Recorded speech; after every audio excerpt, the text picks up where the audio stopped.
Back in 1960, my neighbor Ed, he said, one morning he got up, 1960. When he went out to his garage, and he caught a guy stealing gas from him out of his car, siphoning gas out of his car. So Ed goes back into the house, gets his gun, loads it, pistol, loads it, comes out, and pulls the gun on the guy. Of course, the guy's startled. Ed said, what are you doing? What's your name? The guy told him. He said, why are you stealing my gas? He said, that cost me money. Anyway, he said, well, you just got 1 gallon? The guy said, yeah. He said, I ran out of gas.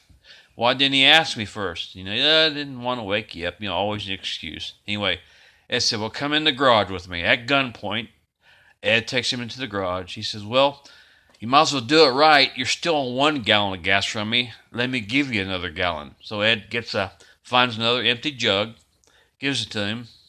He said, now, after you fill that first gallon up, fill the gallon I gave you. Fill it up.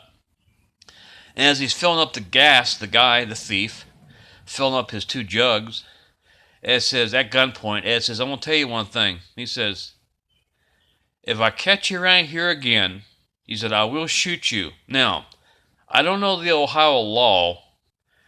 This is my property, but still, I'm sure the law prohibits. It's against the law for me to shoot you.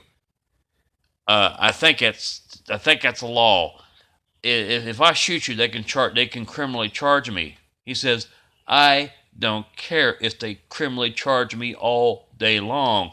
If I catch you back here again, I'm going to shoot you. Do you understand me? Anyway, after the guy gets his gas, he leaves.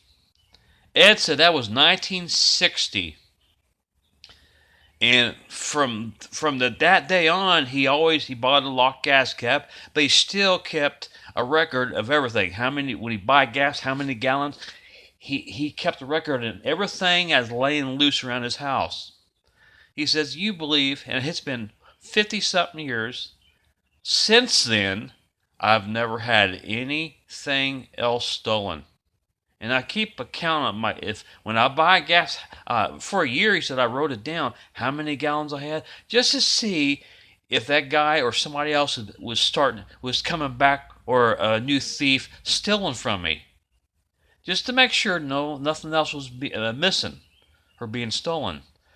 But they said that's so odd. Ever since that incident, 1960, he said it has been 50 something years. I've never had another thing stolen.